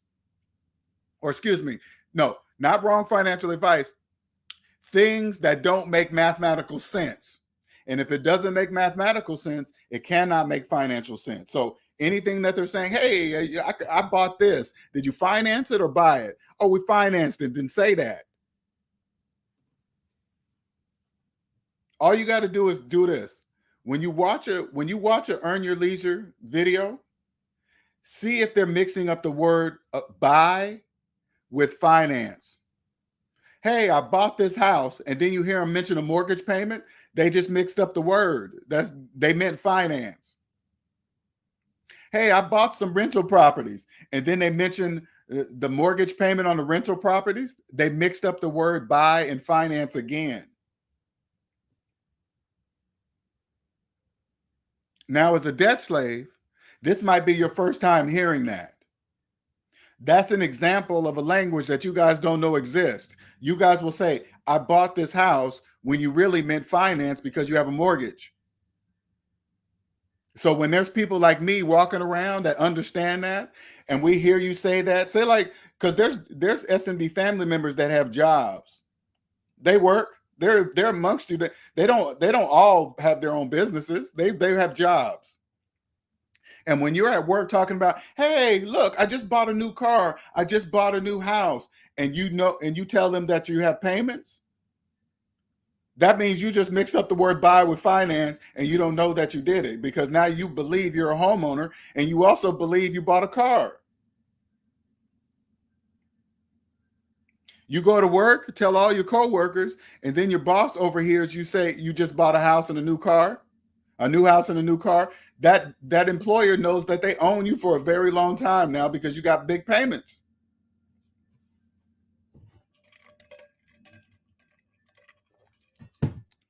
Now the boss can overwork you. Hey, won't you be a team player and do this and that? Being a team player means work for free. And guess what you're going to do? You're going to work for free because you got a house payment and a new car payment. Hey, buddy, can you take one for the team and work through lunch? Guess what you're going to do? Okay. They're not paying you for that. That's against the law. They can't legally work you through lunch. So you better believe on paper, check this out. You better believe on paper, you took your lunch.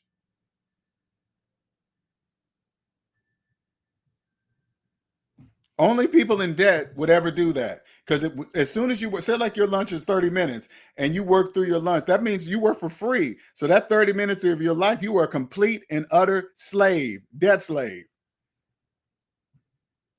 For 30 minutes today.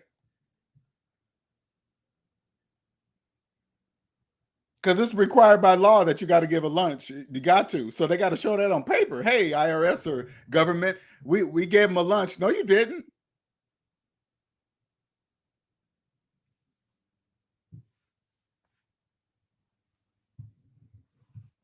Is that you? Are you working through lunch for free? That means you're a slave. That's what that means. You're working with no pay. That's literally what that means. Literally.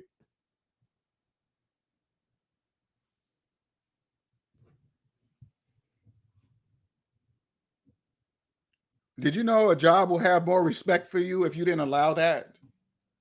Say like you're really good at what you do at your job, okay? But you're in debt. Then one day you get out of debt, and then you realize the things that you were doing because of debt. That's how it's going to work. You're going to realize, wait a minute, I've been allowing my boss to talk to me like this. I've been working through lunch every day, and they haven't been paying for all that. Comes to realization, then you're going to stop it. So the next time your boss comes to you, say, hey, can you do one for the team and work through lunch? You're going to turn to him and say, no. You're going to say, are you going to pay me for it? The boss is going to have to tell you no because it's against the law to do that. So they're going to have to tell you no, and then you're going to say no to them. Then no, I'm not going to work for free. Because that's what you're asking me to do. You're asking me to work for free, right? Yeah, I'm saying no.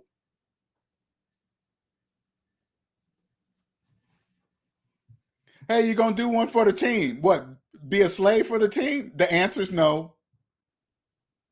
I don't work for free. You mean you want me to use something that I can't get back? Like when you give away that 30 minutes, I want you guys to really understand how it works. When you come to the positive side, you will never forget that. When you give away 30 minutes, that's forever. There is no amount of money you can make to get that 30 minutes back. It's gone forever. You're 30 minutes older and you gave it away for free.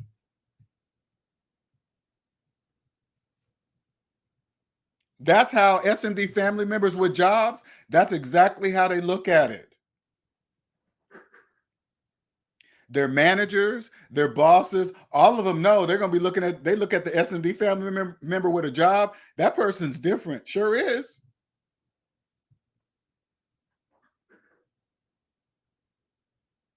That person's obviously different. They know something. Of course they do. They're not a debt slave.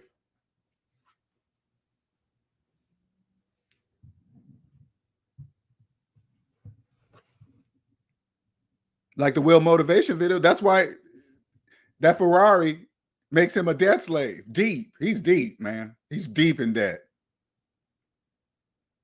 And he's telling us about it.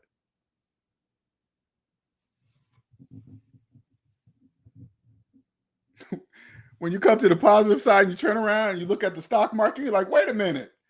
That whole thing is made up of debt slaves? Yes, it is. All the people that believe they can invest with no money. They're all in there. The stock market is you guys, debt slave. It doesn't matter if it's the S&P 500 and this and that and blah, blah, blah. It's you.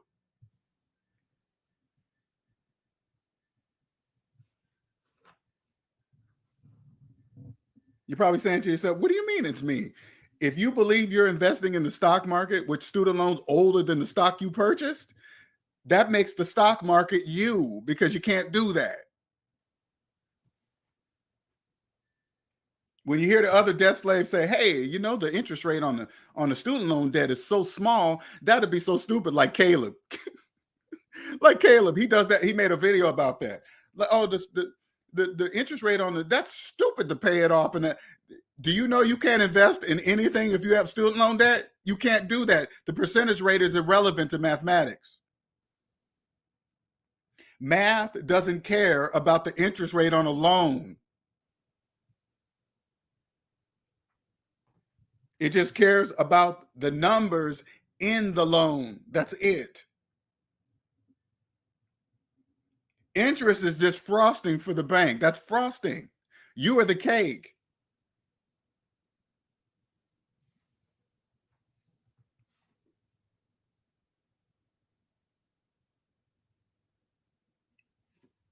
Crazy.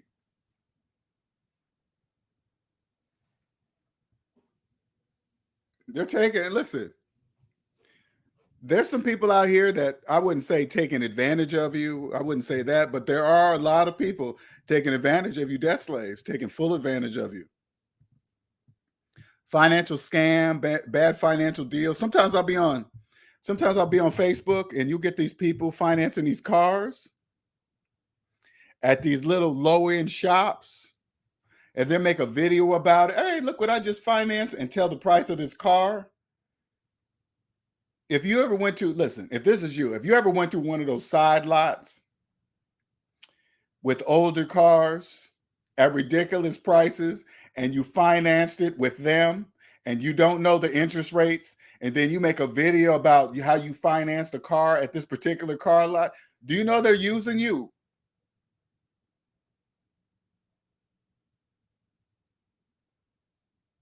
They're saying, hey, if you're in the same position as this guy or this girl, because you can just see it, okay? You can see they're not in good financial standing. You can clearly see that. They're there because they have horrible, horrible credit.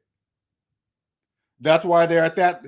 That's why they're at this old, broken down looking lot with old cars, and they're actually financing one of them. That means nobody else will take you except them.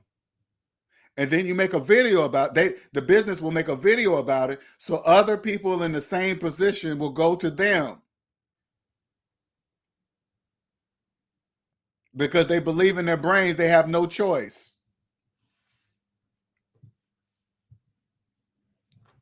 I can only imagine what those kind of car lots do to you. You know what I would love to do? I ain't gonna lie. If I could be a temporary IRS agent assigned to audit those tiny little car lots, buy here, pay here, I would love that. I ain't gonna lie, I would love it. Because I can only imagine what they're doing to you guys. I can only imagine what they're doing to you financially. I can only imagine.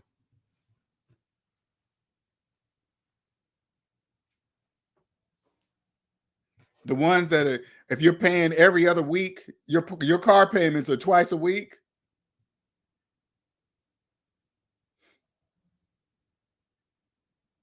I heard some car payments are every week. If you're paying more, listen, if you're making a car payment more than once a month, you are in financial trouble.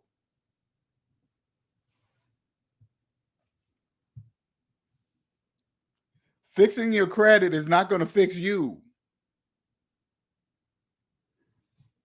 A lot of you guys are in financial trouble and you think fixing your credit is going to change it.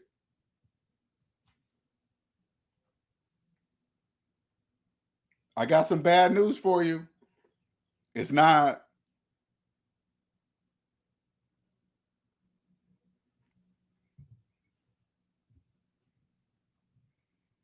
You don't want to be there forever, I promise you. I didn't wake up till age 40. You don't want to be there that long, I promise you. Thank God I didn't wake up at 50. Thank God I didn't wake up at 50. Crazy, man. Oof. Because let me tell you something, okay? I'm not saying it can't be done, okay? I'm not saying that. I'm just saying the older you get,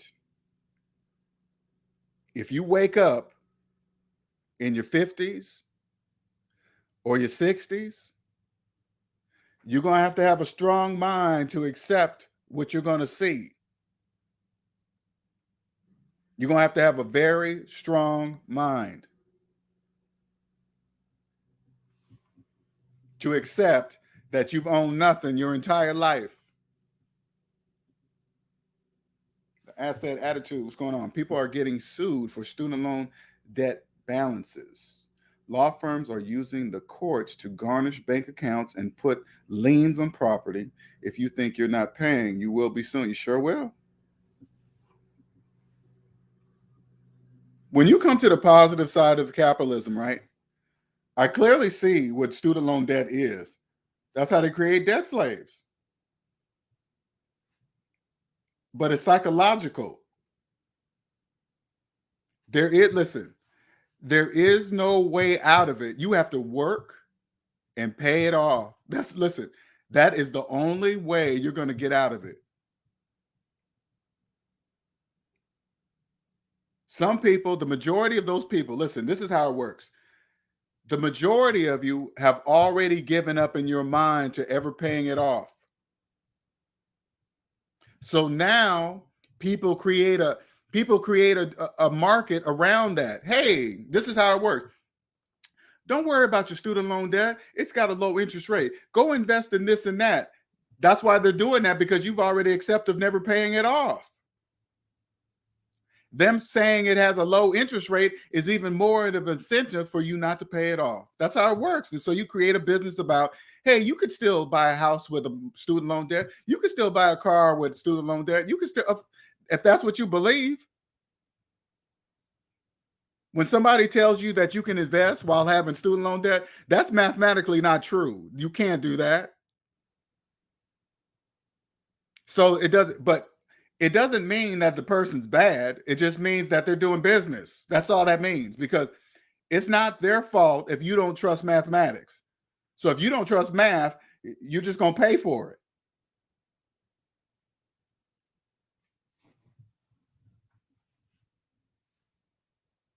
You're just going to pay for it. Listen, when you come to the positive side, now I can clearly see what colleges are for. I can clearly see that. That's how they create debt slaves.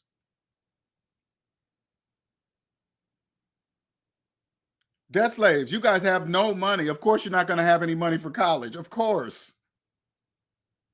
Of course, you're going to borrow it. And then on top of that, when you borrow it, you're not really going to care about how you spend it because you didn't earn it. If you saved your money from working because you wanted to go to college, by the time you're college age 18 and you work for that money, you will know specifically what you're going to go to college for because you're paying for it. And unfortunately for 18-year-olds, they don't know. Hey, my mom and dad is shoving this down my motherfucking throat. I go to college, else you ain't gonna be shit. So I got to do something. Do I know what I want to do? No, but you got to do it anyway. Hey, mom, dad, who's gonna pay for it? Student loan debt. That's how we pay for ours. We'll pay for yours that way. And since we didn't save up no money, we'll go deeper in debt because we didn't have no money to pay for your college. So we're gonna get a Parent Plus loan to guarantee that we're gonna die a debt slave. That's what that's for. When you're a parent with student loan debt and have had student loan debt all your life, and then you're upset that you didn't save money for college for your kid, you go out and get a Parent Plus loan. That pretty much tells them that you're going to die a debt slave. That's business. I don't really care. It doesn't. I'm just telling you what it is.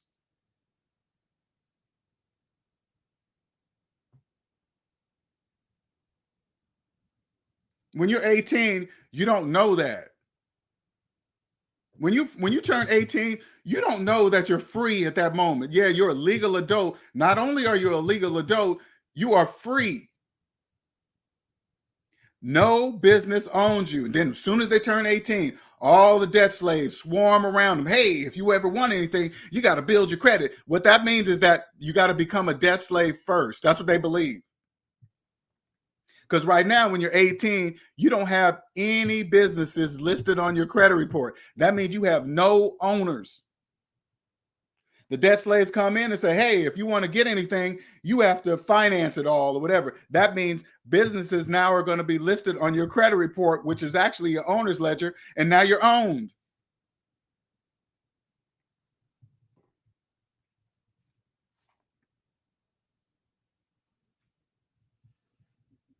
That's called business. Now, when you're 18, again, you don't know. You think that's what you have to do because everyone around you, including the people that love you, tell you to do this. That doesn't mean they don't love you. That means they don't know. They don't know that you could have a parent that loves you and tells you you should finance a car. That means they don't know that you're not supposed to finance a car, a depreciating object with interest.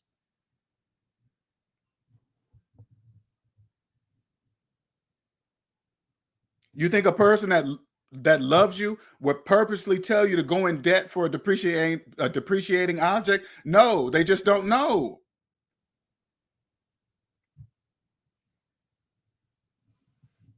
Your parents that love you probably been owning a house together for the last 10, 15, 20 years, who knows, your whole life, and they have a mortgage. They don't know that they haven't owned anything all those years. You can't turn to them and say, hey, do you know that if you've been paying on this house for 20 years, that means you don't own it? You haven't owned it. That means the person has never owned it since day one.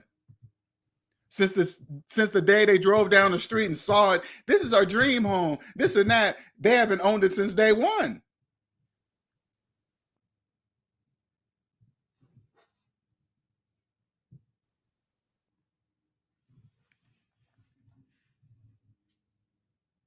You can tell your parents, if you're young, you say, hey, mom, dad, you guys know you guys don't own this house. They'll look at you like you're crazy.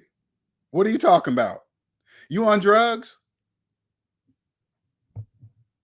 What do you mean you can't buy a house with a mortgage? What do you mean it only takes one day to buy a house and not 30, 40 years? What are you talking about? You better stop smoking that weed. That's what they're going to say. It must be drugs. No, mom, dad, it's just math. I'm just talking about math. I can even do math on the calculator. Even if I was smoking weed, I could still put in 1 + 1 = 2. I could still open up the calculator, put in your mortgage payment minus your mortgage balance and hit equal and clearly see a negative number.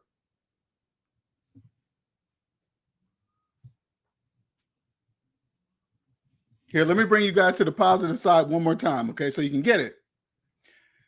When you come to the positive side of capitalism, all words that are used in the financial business are positive and negative. The majority of them are. So look at the word equity, and this is for a person that believes they own equity in a mortgaged house.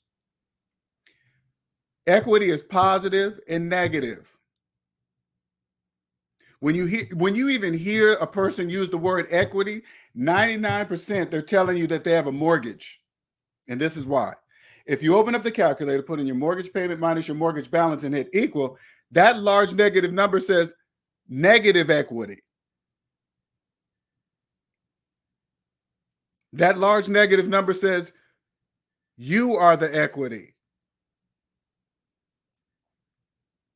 People that own their houses, they don't even use the word equity. They just use the word value.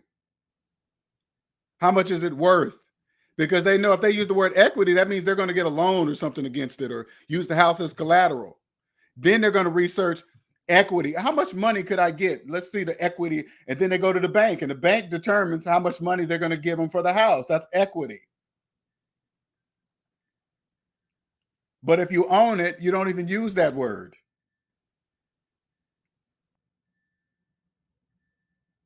When you hear people talk about equity, they're either about to get a mortgage on it or get some kind of loan against it or something.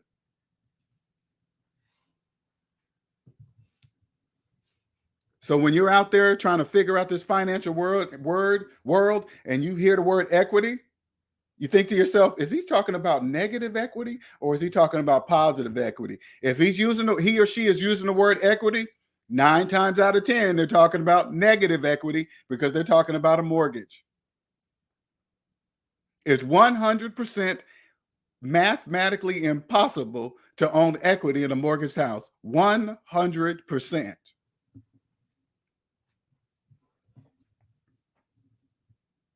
The banks are they're absolutely, of course they built it, but it's absolutely brilliant to watch.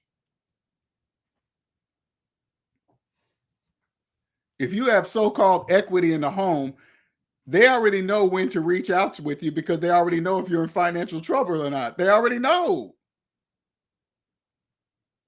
Is that you? You were in financial trouble and then the bank reached out just in time to say, hey, look, we have a special rate on, you can refinance the house and pull out some equity and this and that. Guess what you're going to do? You're going to do it. Guess what else? They already knew that. That's why they reached out to you in the first place. The bank knows everything. They own all the mortgages. Of course they know if you're in trouble or not. They already know which neighborhoods are not paying their mortgages. They already know. It has nothing to do with the color of your skin or what neighborhood you live in. They already know because you guys all have mortgages. You have to talk to them.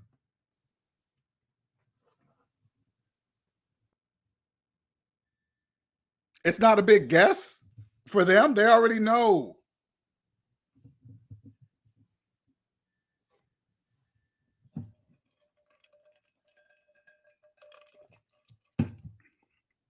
Say like, this is just my opinion and example. Say like I wanted a particular area for something else, right? And I was in control of everything, right? I would just maybe pick an area that people are not making their house. The majority of a certain percentage of people are not making their payments on time. All you have to do is go raise the taxes a little bit over there and then they're out. If they already can't make their payments, if you raise the taxes, that's just going to push them all the way out. That's how they did it. That's how they do it now. It's like right now they call it gentrification. First, the people lived in the city. Okay. And then I guess the people with money lived within the city, right? And then I guess maybe 1 year they got tired of living in a city and wanted the suburban life. Then they switch it, raise the taxes out in the suburb where people used to live in the suburban, because I'm sure that's the only place they could live. Further out. Now hey, I want to swap. We don't want to live in the city no more. We want to live out that way where it's peaceful and quiet, whatever, right? And that could be a generational thing, right? People getting older that used to live there, now they're starting to switch out. It's a cycle, right? That's all they have to do.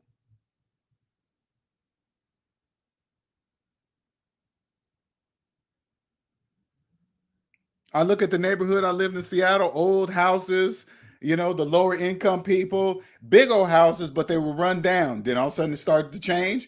People with money came in and renovated the big old house and made it from a couple $100,000 house into $1 million house. It's just a cycle. You don't know what part of the cycle you were born in. You don't even know. You got to have somebody, an adult, to be able to tell you as you grow up, to teach you SMD knowledge, so they can teach you what part of the cycle that you're in. If you're in the middle, or you at the beginning. Like, say like right now, if I had a kid now, well, say like my kid was old enough to understand what I would tell. Say like I had a kid, but the kid turned 8, 9, or 10 during 2020. I would let my kid know that they're at the beginning of a new cycle. Why do I believe that? Because the world stopped. I've never seen that in my life. I've never seen, through all my years of living here, I've never seen downtown empty. That's like a movie. I've never seen nothing running. Everything stopped. I've never seen that in my life, and I'm sure I will never see it again. So that's a beginning. Stop, do some switching around, do this and that, blah, blah, blah, and start it back up. All right, here's the new one. Delivery of everything. No more W-2 jobs, 1099 jobs, all this stuff, all of it.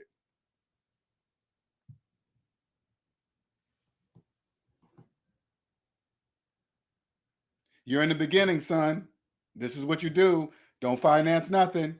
You want to be rich, blah, blah, blah. Here's, I got an insurance policy. My dad got an insurance policy on me. I got one on you when you were born. So when I die, you know what to do with this money in the business and blah, blah, blah. And you go from there, and it carries on through generations. Sometimes you'll come across a ad about, or not an ad, but a story about Bill Gates or Elon Musk or Jeff Bezos. And then somebody will say, oh man, he's rich because his parents were rich. What's that? Why are you telling me that? What does his parents have to be doing rich has to do with anything? You still got to have your own drive. Of course, the parents taught him. Of course, that's why the parents were rich, because they learn, they take the information. Capitalism is psychological, positive and negative, and then they share it with their children as they grow up. So when the children grow up, they know what to do and not to do, and definitely not to listen to debt slaves.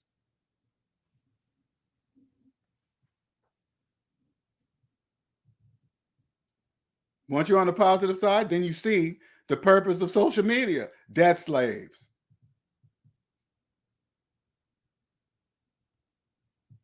If you thought TV was bad, you guys have no idea today.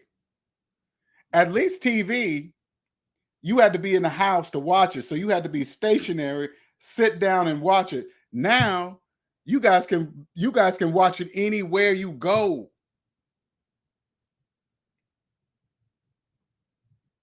You can watch the phone 24 hours a day.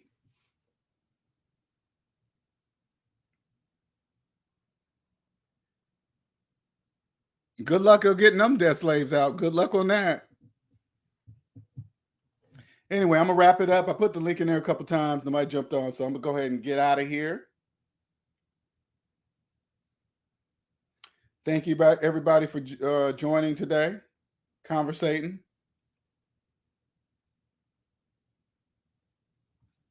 Hope you guys get some knowledge, especially you young ones. Young ones that might hear this later. And I want to, for the young people, right? I want to make sure you guys understand something. Every video that I make will always be relevant. So it won't matter the year you hear this, it will always be relevant. Why do I say that? Because capitalism will always be psychological, positive, and negative. It will always be that way. The majority are debt slave, the minority are not. What's up, Andre? Caught it towards the end.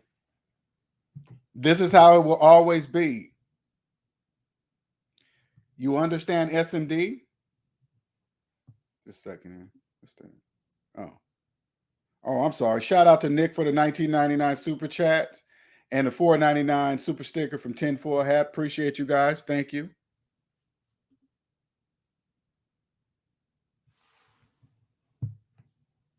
All right, you guys have a wonderful Saturday, okay? See ya.